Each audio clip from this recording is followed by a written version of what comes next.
Hi, I'm Brett from Metropole. Are you a Queensland investor or are you considering investing in Queensland? Well, hold on to your hats. In what could only be described as the most extraordinary cash grab, the Queensland Government is making the most astonishing changes to the way your land tax is calculated. It should have you up in arms once you get over the shock, yet it is barely rated and mentioned in the media, mainstream or otherwise.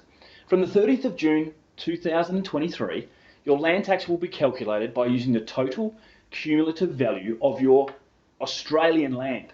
That's right, if you also happen to own one or more properties interstate in the same entity, your new land tax bill will include the statutory value of your interstate land as well. So not only will the state government in that respective state potentially be sending you a land tax bill, but you will also receive one from the Queensland state government. Isn't that amazing? Double land tax. It will have major implications for investors and likely renters when it comes into effect.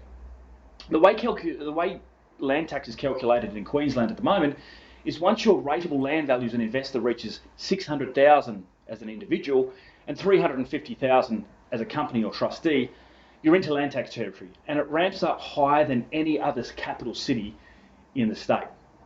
The other thing to remember is property prices in Brisbane and Queensland in most areas have probably risen 20 or 30% as well, yet the land tax thresholds remain quite low. So anyone purchasing in Brisbane, especially if you're looking at buying a house as an investor, you're probably straight into land tax territory.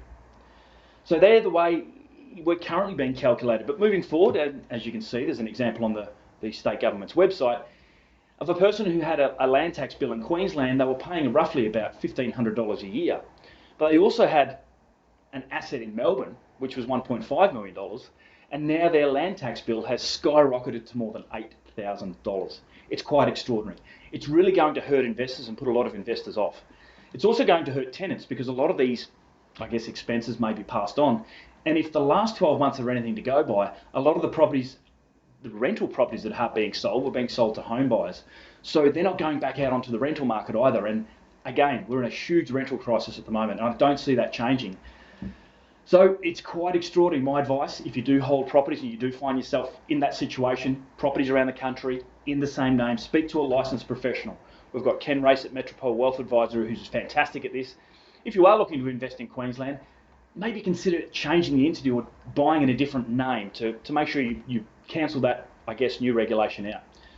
It is quite amazing. There's not a lot of media or hype around it, but I feel that there should be. At least inform yourself and get the right knowledge. If you want to have your say, there's plenty of petitions going around as well. I know I'll certainly be signing on to that. So thanks for listening. I hope that you found this beneficial, and let's work on this together. Thanks.